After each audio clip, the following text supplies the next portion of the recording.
Hello, dear students. Today we are going to look about poem number 8, the revision session that we are having right now. Up to now, we have completed poem number 1 to 7. Today we are going to look about poem number 8. In this poem, the poet wants to tell about that the fog which is generally seen during the winter season coming towards the city and the harbor, just like a cat.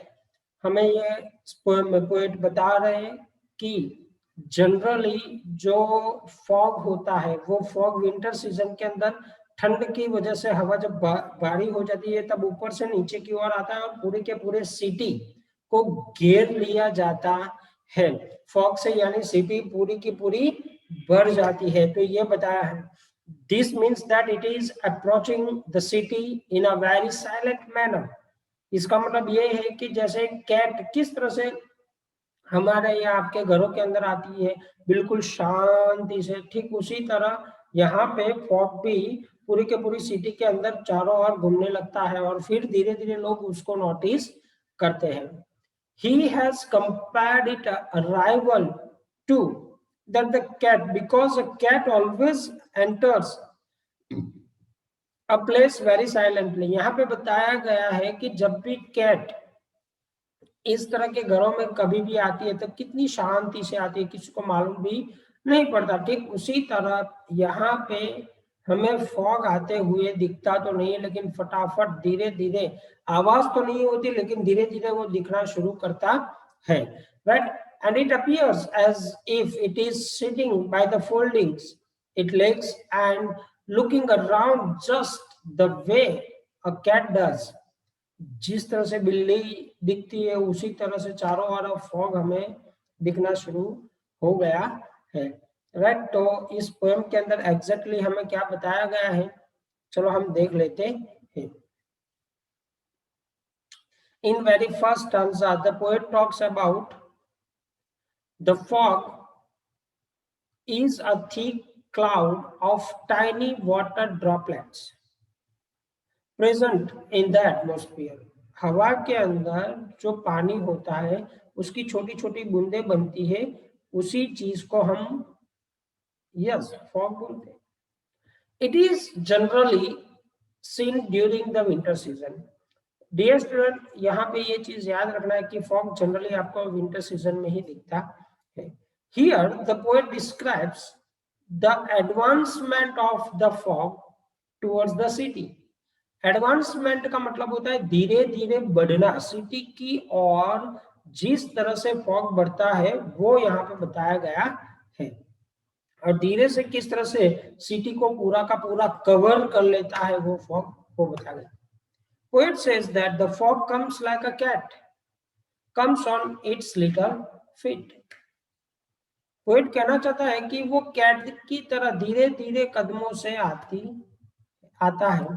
This means that the fog advances towards the city very slowly and calmly, just like a cat। जिस तरह से बिल्ली हमारे घर में शांति से आती है, ठीक उसी तरह से फॉग भी सिटी के अंदर आता है। One never knows how and when the fog will enter the city। हमें मालूम भी नहीं पड़ता कि हमारी सिटी के अंदर फॉग कैसे और कब एंट्री लेता है। Therefore the fog is compared to the cat which enters in our home unpredictable manner। Unpredictable manner का मतलब होता है हमें मालूम भी नहीं होता, हमने सोचा भी नहीं होता, वैसे समय पे वे आ जाती है। Next he says, the poet says next, the fog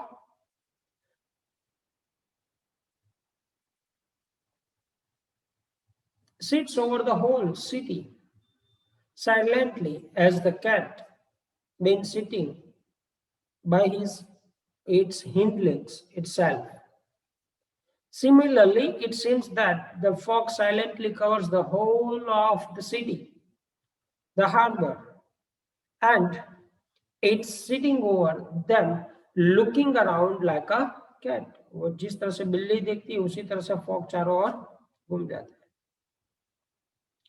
The poet also says So because it is a natural phenomenon, ये एक अद्भुत है चीज, फिनोमिना है, और ये भी नेचुरल है, भगवान की बनाई गई. The fog does not stay at a place for a long time and it leaves the place after few hours. Fog एक ही जगह पे हमेशा नहीं रहती, थोड़े समय के बाद वो वहां से हट जाया करती है. So here also the poet says that just like a cat, the fog leaves the place very silently. As it comes silently, it leaves, right? इसमें कौन सी लिटरेरी डिवाइसेस यूज की गई है देखते हैं.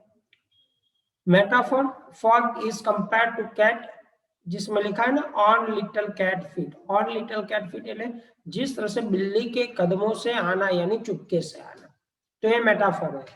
फिर राइम स्कीम यहाँ पे बताई गई है पोएम की, वर्स जो फिक्स्ड नहीं है. एंजाममेंट एक फिगर ऑफ स्पीच है. When a sentence continues in the next statement as well, बीच में कॉमा या फुल स्टॉप नहीं होता है. And the last figure of speech is used in the poem is personification. Personification figure of speech ऐसी होती है कि किसी चीज को ह्यूमन क्वालिटी दी जाए. जैसे फॉग को यहाँ पे बिल्ली की, लिविंग थिंग्स की क्वालिटी दी गई है, राइट? तो ये पर्सोनिफिकेशन हो गया.